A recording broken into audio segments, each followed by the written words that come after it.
হযরত আনাস ইবনে নাজর রাদিয়াল্লাহু তাআলা আনহু একজন মহান সাহাবী। তিনি বদরের যুদ্ধে অংশগ্রহণ করতে পারেননি, আর এই একটি মাত্র কারণে সারা জীবন আফসোস করতে থাকতেন। সব সময় বলতেন, হায়, ইসলামের সেই প্রথম মহাসংগ্রামে আমি থাকতে পারিনি। এরপর তিনি প্রতিজ্ঞা করেছিলেন, আল্লাহ যদি আমাকে আরেকটি জিহাদের সুযোগ দেন, আমি প্রাণ ঢেলে লড়ব। সময় এলো। উহুদের যুদ্ধ। যখন যুদ্ধের দামামা বেজে উঠল, তখন হযরত আনাস রাদিয়াল্লাহু তাআলা আনহু ছিলেন প্রথম সারির মুজাহিদদের একজন। তিনি এই যুদ্ধে এমন বীরত্বের পরিচয় দিলেন, যা ইতিহাসের সোনার হরফে লেখা থাকবে। প্রথমে মুসলমানরা জয় লাভ করছিলেন, কিন্তু হঠাৎ এক ভুলের কারণে দৃশ্যপট বদলে গেল। প্রিয় নবী মুহাম্মদ সাল্লাল্লাহু আলাইহি ওয়াসাল্লাম ৫০ জন তীরন্দাজ সাহাবীকে এক পাহাড়ের ঢালে মোতায়েন করে বলেছিলেন, যুদ্ধ যেদিকে যাক, তোমরা এই স্থান ছেড়ো না, কারণ এখান থেকেই শত্রুর আক্রমণের সম্ভাবনা আছে। কিন্তু যুদ্ধ শুরুর দিকেই মুসলমানরা বিজয়ী হয়ে গেলে কিছু সাহাবী মনে করলেন যুদ্ধ শেষ।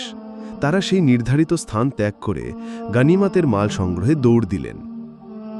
এ সুযোগে কুরাইশ বাহিনী পিছনের দিক দিয়ে আক্রমণ চালালো। মুসলিম বাহিনী হঠাৎ এই আক্রমণে বিভ্রান্ত হয়ে ছত্রভঙ্গ হয়ে গেল।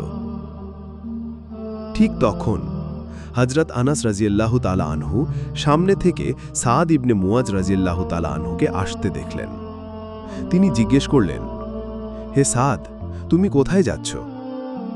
তারপর হযরত আনাস রাদিয়াল্লাহু তাআলা আনহু সাদ ইবনে মুয়াজ রাদিয়াল্লাহু তাআলা আনহুকে বললেন, আল্লাহর কসম, আমি উহুদ পাহাড়ের দিক থেকে জান্নাতের সুগন্ধ পাচ্ছি।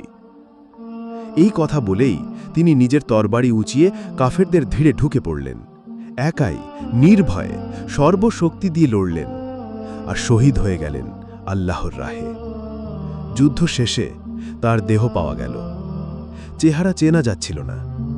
৭০টিরও বেশি তরবারির কোপ, বর্ষার খোঁজা, তীরের আঘাতে তার শরীর ঝাঁঝরা হয়ে গিয়েছিল।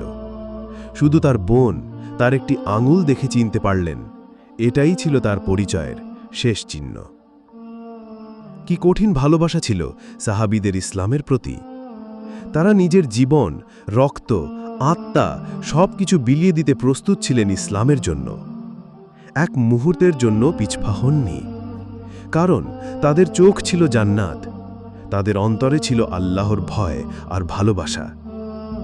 অথচ আজ আমরা কি দিনে ৫ বার নামাজ আদায় করি? আমরা কি একবারও নিজের আখিরাত নিয়ে ভাবি?